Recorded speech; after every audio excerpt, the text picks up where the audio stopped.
Salam, hər vaxtınız xeyir. Mən Həqiqət müəllimə. Bugün sizinlə 7-ci sinifin 2-ci bölmə 3-cü mövzusu vegetativ orqanlardan gövdə haqqında danışacağam. Vegetativ orqanları kök, gövdə və yarpaq olmaqla qruplaşdırmışdıq. Bu orqanların generativ orqanlardan əsas fərqi o idi ki, vegetativ orqanlar generativ orqanlar olan çiçək, toxum və meyvədən fərqli olaraq bitkinin bütün həyati fəaliyyət dönəmlərində, yəni bütün yaş dönəmlərində bitki üçün xidmət göstərirlər. Amma generativ orqanlar yalnızca çoxalma dönəmində bitki üçün xidmət göstərirlər. Onlar çoxalma dönəmi bitdikdən sonra, cinsi çoxalma bitdikdən sonra artıq fəaliyyətlərini itirirlər və məhv olub gedirlər. Biz bu orqanlardan gövdə ilə davam edirik. Gövdənin bir çox əsas funksiyaları var. Yerləşmə yerinə baxdığımız zaman torpaq altında olan kök, yuxarıda isə yarpaqlar, çiçək, meyvə və s. müşahidə olunur. Və bu səbəbdən biz gövdəyə qayda verərkən deyəcəyik ki, yəni gövdənin əsas funksiyalarından ən başlıcası nə olacaq? Gövdə torpağın altında olan köklə yerüstü hissələr arasında, yəni yarpaq, çiçək, meyvə, toxum və s. arasında bir əlaqə yaradır. Yəni bu nəyin funksiyasıdır? Bu gövdənin funksiyasıdır. Kök və digər yerüstü hissələr arasında əlaqə yaratmaq gövdənin funksiyalarından ən başlıca olanıdır. Bəs əlaqə yaradarkən nəyi nəzərdə tuturuq? Bilirik ki, kök torpaqdan mineral maddələri və suyu əldə edir əmici telləri vasitəsilə və yaxud kök tükçükləri vasitəsilə. Bəs bu maddələr çiçəyə, yarpağa da, meyvəyə, toxuma da lazımdır axı. Bu zaman nə etməlidir kök? Onu gövdəyə verməlidir. Gövdə də özündə saxlamayacaq, onu daha yuxarı orqanlara ötürəcək. O zaman gövdə həmçinin maddələri ötürmə funksiyasını da yerinə yetirdi. Yəni əlaqə yaradarkən həmçinin içərisindəki maddələrin də hərəkətini təmin etdi. Onların yuxarıya və yaxud da yarpaqda hazırlanan üzüm maddələrin floem boruları vasitəsilə aşağıya, kökə doğru hərəkət etməsini gövdə təmin etmiş olacaq. Daha sonra gövdə nə edir? Gövdənin üzərində olan yarpaqların işığa olan ehtiyacını qarşılayır. Bunun üçün gövdə işığı tutmaq naminə işığa doğru yarpaqları yüksəyə qaldırır. Bu da gövdənin funksiyalarından biridir. Bəzi gövdələrin ehtiyat qida toplama funksiyası var. Bu adətən daha zəif iqlim qurşağında yaşayan bitkilər üçün xarakterikdir. Çünki qida azlığı səbəbilə bu bitkilər öz gövdələrində ehtiyat qida toplaya bilərlər. Ümumən ehtiyat qidanı adətən kök toplayır, amma bəzən gövdə və ya yarpaq da ehtiyat qida toplaya bilər. Vegetativ orqanlardan söhbət gedirsə, generativ orqanlarda onsuz da ehtiyat qida toplanır. Daha sonra bir də biz bitkinin bütün vegetativ orqanlarından, həmçinin gövdədən də istifadə edərək bitkinin qeyri-cinsi, yəni vegetativ üsulla çoxalda bilərik. Yəni biz onun gövdəsini torpağa əkdiyimiz zaman ondan əlavə köklər çıxacaq. Gövdə üzərində olan tomurcuqdan isə yeni bitkinin başlanğıc yarpaqları və yaxud çiçəyi və s. inkişaf edib yeni bitkiyə artıq tam başlanğıc vermiş olacaq. Bu nədir? Say artdısa çoxalmadır. Amma cinsi yolla çoxalma deyil. Çünki burada nə erkək fərd, nə dişi fərd biz qeyd etmirik. Bu səbəbdən burada cinsi çoxalma adını çəkə bilmirik. Bu qeyri-cinsi çoxalmadır. Biz bütün vegetativ orqanlarla bitkiləri qeyri-cinsi yolla çoxalda bilərik, həmçinin də gövdə vasitəsilə. Quruluşuna görə gövdələr fərqli olurlar. Məsələn, biz müşahidə edirik burada ağacın və kolun müqayisəsini. Düzdür, 3 yerə ayıracağıq biz quruluşuna görə gövdələri. Ağaclar, kollar və otlar olmaqla. Lakin otları ayırmaq bir o qədər çətin olmur, amma ağac və kolları bəzən qarışdırmaq mümkün olur. Çünki hər ikisi odunlaşmış gövdədir. Bəs necə ayıraq? Ağaca fikir versək, ağacın gövdəsi yuxarı hissədən budaqlanmışdır. Amma kolun gövdəsi torpağın səthindən qalxan kimi başlayıb budaqlanmağa, kənarlara doğru budaqlanmağa. Bununla biz ayıracağıq ağacı və kolu bir-birindən. Və təbii ki, ağac daha enli, diametri daha böyük olan bitkilərdir. Kolların nisbətən diametri bu minvalla daha kiçik olmuş olur. Buna əsasən də ayıra bilərik. Həmçinin ağaclar daha yüksək, kollar daha aşağı boylu olur. İstisna bəzi, məsələn, mahnımız var ki, nar ağacı, nar çiçəyi. Məsələn, nar ağac deyil, nar kol bitkisidir. Çünki narın gövdəsi aşağı hissədən budaqlanır və kiçik boylu bir bitkidir. Bu səbəbdən ağac olaraq deyil, elmi olaraq onu kol olaraq qəbul edəcəyik. Və yaxud da bizə elə gələ bilər ki, banan, məsələn, çox hündür və bitki olaraq çox hündür və sərt oduncağa malik kimi görünür. Amma əslində banan ot bitkisidir. Sadəcə daxili təzyiqi çox yüksək olduğuna görə banan bitkisinin, belə deyək, gövdəsi bizə o cür görüntü göstərir. Amma əslində banan ot bitkisidir. Yəni bəzən qismən görüntü bizi aldada bilər, amma ümumi olaraq biz böləcəyik bitkiləri ağaclar, kollar və otlar olmaqla 3 yerə. Nəyə əsasən? Quruluşuna əsasən. Misallarımız var kitablarda. Qozu, palıdı, cökəni, söyüdü, şamı, küknarı. Biz bunları ağaclar qrupuna aid edəcəyik. Moruqdur, itburnudur, bayaq qeyd etdik, məsələn, nardır, nəysə, bunlar kol bitkiləridir. Ot bitkilərinə isə daha çox əslində növ müxtəlifliyinə görə çox olur. Bağa yarpağı və gicitkan verilib bizim üçün dərslikdə, bunları qeyd edəcəyik. Davam edirik. Zoğla. Zoğ əslində özü gövdənin bir hissəsidir. Amma biz gövdənin hansı hissəsinə və nə səbəbdən zoğ deyə bilərik? Əgər o gövdə hissəsi cavandırsa, əgər o gövdə hissəsinin üzərində yarpaq və tumurcuq varsa, o zaman o zoğdurmu? Bəli, zoğdur. Yəni biz bütün gövdələrə zoğ deyə bilmərik. Məsələn, yuxarıda göstərilən şəkildə bu hissə gövdədir, amma mən o hissəyə zoğ deyə bilmirəm. Çünki cavan deyil birincisi. İkincisi, üzərində mən bunun yarpaq və tumurcuq başlanğıcı görmürəm. Demək ki, zoğ deyil. Zoğ nədir? Zoğ cavan gövdə hissəsidir və üzərində yarpaq və tumurcuq başlanğıcı olmalıdır. Bəli, məsələn bu. Burada biz zoğ görürük. Və müşahidə etdiyimiz zaman görürük ki, zoğun üzərində yarpaq var, tumurcuqlar var və cavan bir gövdə hissəsidir. Bəli, bu zaman biz ona zoğ deyə bilirik. İndi müşahidə edək bu zoğun üzərindəki komponentləri. Zoğ üzərində ən təpə hissədə bir tumurcuq olur. Bu tumurcuq zoğun boyunun uzanmasını təmin eləyir. Əgər bir yerdə boyun uzanması müşahidə olunursa, o zaman orada törədici toxuma mövcuddur deməkdir. Demək ki, biz burada nə görürük? Törədici toxuma görürük. Törədici toxuma müşahidə olunur zoğun ən təpə hissəsində. Burada biz həmçinin təpə tumurcuğunu görmüş olduq. Daha sonra baxıram ki, bitkinin zoğunda yarpaqların çıxdığı nöqtələr var. Baxın, yarpaqların saplağının birləşdiyi nöqtələr. Bax, o nöqtələr adlanacaq buğum. Yarpağın saplağının birləşdiyi hissələr zoğ üzərində adlanacaq buğum. Bəzi yarpaqlara, məsələn, ən azı bir dənə yarpağı müşahidə etsək, yarpağın saplağı ilə bu zoğ arasında bir bucaq qalır. Bu bucaqda isə tumurcuq var, fikir versəz. Həmin tumurcuq yan tumurcuqdur. Yan tumurcuğunda növləri var. Qoltuq və əlavə olmaqla. Bu hissəyə biz qoltuq bucağı dediyimizə görə, saplaqla zoğ arasında qalan hissəyə qoltuq bucağı dediyimizə görə, onun üzərində olan yan tumurcuğa da deyəcəyik ki, qoltuq tumurcuğu.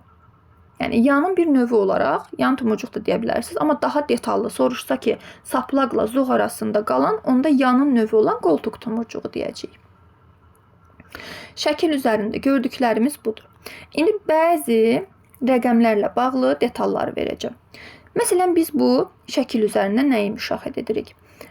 Burada altda bir dənə də mən zoğ çəkəcəm. Buğum müşahidə edirik. Məsələn, mən bura çəkirəm 3 dənə buğum. Fikir versək, 3 buğum olan yerdə Ondan bir vahid az buğum arası olur. Baxın. Buğum araları. Bu birinci buğum arası, bu ikinci buğum arası. Amma mənim neçə dənə buğumum var idi? 1, 2, 3. Deməli mən buğum sayını n ilə işarə etsəm, məndə buğum arası olacaq n-1. Buğum arası olacaq n-1. Və yaxud mənə məsələ buğum arasının sayını versə, onda buğumu tapmaq üçün verilən rəqəmin üstünə 1 gəlməliyəm ki, mən buğumun sayını tapım. Bu cür riyazi əlaqə var bunlar arasında. Və buğumlardan da yarpaqlar çıxdığı üçün bəzi yarpaqlarda, bəzi zoğlarda bir buğuma bir yarpaq birləşə bilər, bəzilərində bir buğuma 2 yarpaq birləşə bilər, bəzilərində hətta 3 və daha artıq yarpaq birləşə bilər. Bu zamanda buğum sayını tapdığınız zaman yarpaqların sayını, buğum sayına, hər buğuma birləşən yarpaqların sayını buğum sayına vurub ümumi zoğ üzərindəki yarpaq sayını tapa bilərsiniz.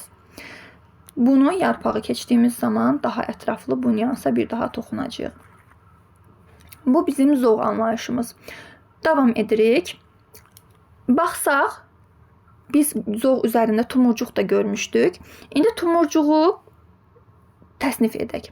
Tumurcuqları biz bir yerləşmə yerinə görə və bir də mənşəyinə görə qruplaşdıracağıq. Birinci baxacağıq mənşəyinə görə tumurcuqlara. Mənşə nədir? Nəyə başlanğıc verəcək? Mənşə əcdad deməkdir. Yəni nəyə başlanğıc verəcək bu?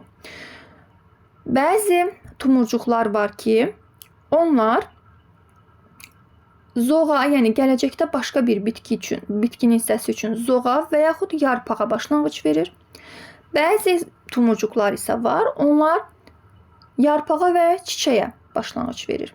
Zoğa və yarpağa başlanğıc verənlərə biz vegetativ tumurcuq, çiçəyə və yarpağa başlanğıc verənlərə generativ tumurcuq deyəcəyik.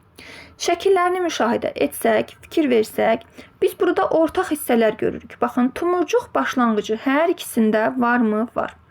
Tumurcuqdursa bunun tumurcuq başlanğıcı mütləq olmalıdır. Tumurcuq pulcuğu hər ikisində varmı? Var. Baxın, qonur rəngdə tumurcuğun üstündən örtür, onu qoruyur. İkisində də varmı? Bəli, var. Yenə ortaq bir hissədir. Yarpaq başlanğıcı, bayaq fikir verdinizsə, həm vegetativ, həm generativ tumurcuq üçün yarpağa başlanğıc verəcəyi detalını qeyd etmişdik. Yarpaq başlanğıcı da həm vegetativ, həm generativ tumurcuqda var. Bəs fərqli olan nədir? Vegetativ tumurcuqda fərqli olan odur ki, ondan həm də zoğ başlanğıcı inkişaf edir. Generativ tumurcuqda isə fərqli olan odur ki, ondan həm də çiçək başlanğıcı inkişaf edir. Qalan hissələr ortaqdır. Yəni ortada yazılan hissələr hər ikisi üçün ortaqdır. Quruluşunda qismən fərqlər var, bir də fikir versəz bu kənardakı şəkillərə. Vegetativ tumurcuğun nisbətən nazik, sivri uclu və uzun olduğunu görəcəksiniz. Generativ tumurcuğun isə içində çiçəklər var, ona görə biraz daha topbuş və şişkin olur. Yəni biraz daha kürək, dəyirmi formaya oxşar bir forması olur. Amma vegetativ tumurcuğun ucu sivri olur. Bu da bunların quruluşunun və nəyə başlanğıc verəcəyinin fərqi. Və biz bir də qeyd etdik ki, bayaq yerləşmə yerinə görə tumurcuqları təsnif edəcəyik. Yerləşmə yerinə görə bayaq əslində zoğ üzərində mən onları göstərdim. Baxdıq ki, zoğ üzərində bir var, ən təpədə yerləşən tumurcuq, bir də var yanlarda yerləşən tumurcuq. Deməli, yerləşmə yerinə görə biz 2 yerə bölə bilərik. Təpə tumurcuq, yan tumurcuq. Təpəni qeyd etdik ki, təpə zoğun ən yuxarı hissəsində olur və bir dənə olur o tumurcuq. Amma yan tumurcuqlar sayca çox ola bilər. Yan tumurcuğun özünü də böləcəyik 2 yerə. Əlavə tumurcuq, qoltuq tumurcuq olmaqla 2 yerə böləcəyik. İndi bunlara baxaq. Dedik ki, əlavə və qoltuq tumurcuq olaraq bölürük. Qoltuq tumurcuğu nədir? Qoltuq tumurcuğu odur ki, o mütləq zoğun yarpaq saplağı ilə arasında qalan qoltuq bucağında çıxsın. Yəni biz bayaq belə bir zoğ çəkdik. Onun üstündə bir neçə buğum gördük. Buğumun hər hansı birindən misal kimi göstərsəm ki, bura bir yarpaq saplağı birləşib və saplaqla zoğ arasında da bir dənə bucaq var. O bucaqda da tumurcuq çıxıb. Demək ki, bu tumurcuq hansı tumurcuqdur? Yan tumurcuğun növü olan qoltuq tumurcuğudur. Mütləq şəkildə qoltuq tumurcuğudur. Və yaxud da eyni şeyi biz yuxarı buğumda da göstərək. Yenə qoltuq hissədə yarpaq saplağı ilə, baxın bura saplaqdır, burada zoğdur. Yarpaq saplağı ilə zoğ arasında qalan hissədə bir bucaq olur. Həmin bucağa qoltuq bucağı deyilir. O bucaqda yerləşən tumurcuğa da qoltuq tumurcuğu deyilir. Bu oldu yan tumurcuğun qoltuq tumurcuğu növü. Harada inkişaf etdi? Yalnızca zoğ üzərində, yəni bir vegetativ orqandan, yalnızca gövdədən inkişaf etdi. Həmçinin təpə tumurcuğu da yalnızca gövdədən inkişaf edirdi. İndi baxaq əlavə tumurcuğa. O da yan tumurcuğun bir növüdür. Amma əlavə tumurcuq biraz şuluqdur. O həm yarpaqdan inkişaf edə bilər, həm kökdən inkişaf edə bilər, kökün üstündə də inkişaf edə bilər əlavə tumurcuq. Həm də uşaqlar, əlavə tumurcuq buğum aralarından inkişaf edə bilər. Məsələn, 2 dənə buğum çəkmişəm bu şəkildə. Əgər ki, bu 2 buğumun arasında, zoğun üstündə bir tumurcuq varsa, yəni buğumdan saplaq arasında deyilsə, o zaman o da əlavə tumurcuqdur. Demək ki, əlavə tumurcuq həm kökdən, həm gövdədən, həm də yarpaqdan inkişaf edə bilər. Amma təpə və qoltuq tumurcuqları ancaq gövdədən inkişaf edə bilər. 3 vegetativ orqandan inkişaf edə bilən tumurcuq olacaq əlavə tumurcuq. Və bir də qeyd edim ki, biz əgər bir bitkini vegetativ yolla yarpağı və yaxud kökündən istifadə edib qeyri-cinsi çoxaldırıqsa, onda onun üzərindəki əlavə tumurcuqlar gələcək bitkinin zoğuna başlanğıc verəcək. Çünki kök üzərində və yarpaq üzərində olan yalnızca əlavə tumurcuqdur. Bu da belə. Biz bütün orqanların, vegetativ orqanların stabil forması var deyə bilmirik. Bəzən onlar mühit şəraitinə uyğunlaşmaq məqsədi ilə və yaxud başqa səbəblərdən şəkillərini dəyişə bilirlər. Bir neçə şəkil dəyişmiş vegetativ orqanlardan gövdənin şəkil dəyişmiş formalarını müşahidə edək. Əvvəlcə onları 2 qrupa ayırdıq. Var gövdənin yer altında olan şəkil dəyişmələri. Bir də var gövdənin yer üstündə olan şəkil dəyişmələri. Yuxarı hissədə olacaq bizim gördüyümüz gövdənin yer üstü olan şəkil dəyişmələri. Aşağı hissədəkilər isə olacaq yer altı olan şəkil dəyişmələri. Yer üstündə olan şəkil dəyişmələrdən biz öyrənəcəyik. Ehtiyat qida və yaxud su toplayan gövdə, yəni ətləşmiş gövdə. Sonra öyrənəcəyik tikana çevrilən gövdə və öyrənəcəyik bığcığa çevrilən gövdə. Məqsədlərinə baxaq.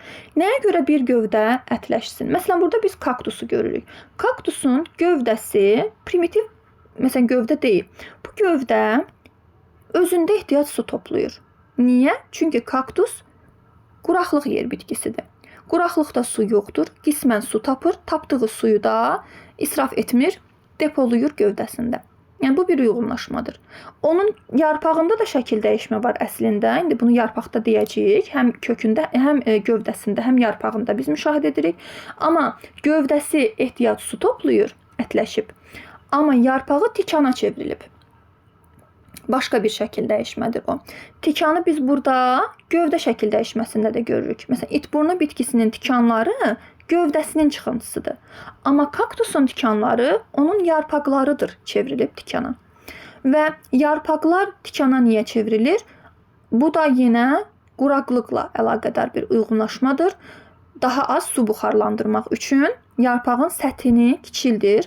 Çünki səthin sahəsi nə qədər kiçik olarsa, buxarlanma prosesi bir o qədər az olar. Nümunə olaraq deyək ki, biz bir paltarı qurutmaq üçün bir dəsmal qurutmaq istəyiriksə, onu açıb sərsək daha tez quruyar, səthinin sahəsi böyük olduğu üçün. Amma qatlayıb, qat-qat, məsələn 2-3 dəfə qatlayıb sərsək daha gec quruyar, səthinin sahəsini kiçiltdik, yəni buxarlanmasını azaltdıq. O səbəbdən də quraqlıq yerdə olan bitkilər səthinin sahəsini kiçiltmək məqsədi ilə bu cür xırda, tikana və s. çevrilmə uyğunlaşmaları yarada bilirlər yarpaqlarında. Çünki buxarlanma prosesini yarpaq yerinə yetirir. Bu oldu ətləşmiş gövdə, məqsədini qeyd etdik. Keçirəm tikana. Burada da gövdənin tikana çevrildiyini görürük. Tikan həm özünü müdafiə məqsədi ilə ola bilər bitkidə, həm də bayaq qeyd etdiyim üçün o da quraqlıq səbəbi ilə ola bilər. Bığcığa baxırıq. Bığcıq Məsələn, üzümdə biz görürük bığcığı, gövdə mənşəli bığcığı. Daha sonra çiyələkdə gövdə mənşəli bığcıq müşahidə edə bilərik. Daha sonra bostan bitkilərində, qarpızda, yemişdə, boranıda, bunlarda gövdə mənşəli bığcıq biz müşahidə edə bilərik. Bu bitkilərdə nəyə görə bığcıq formalaşıb? Bu bitkilər adətən çox zəif gövdəyə malik olurlar. Gövdələrini dik saxlaya bilmirlər. Bu səbəbdən gövdənin bir hissəsi bığcığa çevrilir. Məsələn, yarpağın da bığcığa şəkil dəyişməsi var. Həm ətləşmiş yarpaq var, həm tikan yarpaq var, həm bığcıq yarpaq var. Yəni biz bu şəkil dəyişmələri tək gövdə üçün demirik. Bu bitkilər üçün gövdə şəkil dəyişməsidir. Amma biz bu eyni adlı yarpaq şəkil dəyişmələri də keçəcəyik. Demək ki, üzümdəki bığcıq gövdə mənşəlidir. Və həm yarpaq, həm də gövdə mənşəli bığcıqlar adətən gövdənin dik saxlamaq funksiyasını yerinə yetirirlər. Bir dayaqdan yapışaraq və yaxud da torpağın üstündə dik saxlamasa belə, torpağın üstündə onu qismən irəliyə aparmaq, yəni bir yerdə yığılıb qalmasın gövdə, bir qismən irəliyə aparmaq, hərəkətini təmin etmək məqsədi daşıyır bığcıqlar. Üzümdə mənşəyinə görə gövdə mənşəlidir bığcıq. Bəs yer altı şəkil dəyişmələrin məqsədi nədir? Məsələn, baxsaq kökümsov gövdə var, gövdə yumrusu var, soğanaq gövdə var. 3 yerə böləcəyik. Kökümsov gövdənin əsas məqsədi, gövdə yumrusunun əsas məqsədi, soğanağın əsas məqsədi nədir? Hər üçünün əsas məqsədi ehtiyat qida toplamaqdır. Ümumən yeraltı şəkil dəyişmələrin yaranmasının əsas səbəbi orada ehtiyat qidanın toplanmasıdır. Kökümsov gövdə çayır, gövdə yumrusu kartof, topinambur, soğanaq isə soğan, sarımsaq, inci çiçəyi, lalə, nərgiz kimi bitkilərdə müşahidə olunur. Demək, inci çiçəyi çayır kökümsov gövdəlidir. Bunu inci çiçəyini bura qeyd edəcək. İnci çiçəyi. Amma qeyd etdiyimiz soğan, sarımsaq, lalə, zambaq bu kimi bitkilər soğanaqlı bitkilərə aiddir. Və bu bitkilərdə əsas məqsəd, şəklin dəyişmənin əsas səbəbi ehtiyat qida toplamaqdır. Ehtiyat qida toplamaq məqsədi ilə şəkillərini dəyişiblər.